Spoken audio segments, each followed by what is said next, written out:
ગીર સોમનાથ જિલ્લો જ્યાં ઘઉંના પાકનું વાવેતર કરનારા ખેડૂતો મુકાયા છે ચિંતામાં। કારણ છે ઘઉંના પાકમાં સુકારા નામનો રોગ ફેલાવો। ચોમાસામાં વરસાદ સારો વરસતા કૂવામાં પાણી હોવાથી ખેડૂતોએ સૌથી વધુ ઘઉંના પાકનું કર્યું હતું વાવેતર।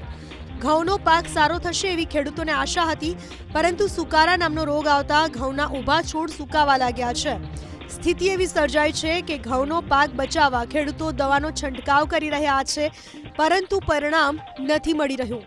ખેડૂતોનો દાવો છે કે 173 અને 496 નંબરના ઘઉંના બિયારણમાં સુકારા નામનો રોગ ફેલાયો છે। કૃષિ નિષ્ણાંતોના મતે ઘઉંના પાકમાં ગયા વર્ષે પણ આ જ સમસ્યા પેદા થઈ હતી, પરંતુ તે ઓછી હતી।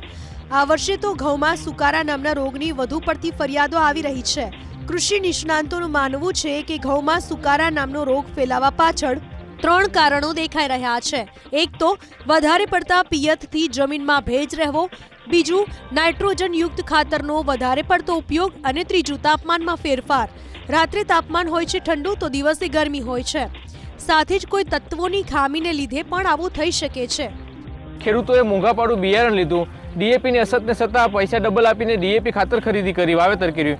ઉરિયા ખાતરની પસત લઈ અને ડબલ પૈસા આપીને ઉરિયા ખાતર પર લીધું, છતાં પણ જ્યારે ખેડૂતોને પાક તૈયાર થવાનો થયો, મોઢે કોળીઓ આવવાનો થયો, ત્યારે આ કોળીઓ સીનવાઈ ગયો એવું માનું છું। એનું કારણ છે કે આ સુકારાનો રોગ છે એ એવો રોગ છે કે કોઈ પણ જાતની દવા એને લાગુ નથી પડતી। એગ્રોવાળા દવા આપે છે પણ એને દવા સાથે કોઈ પરિણામ નથી મળતું।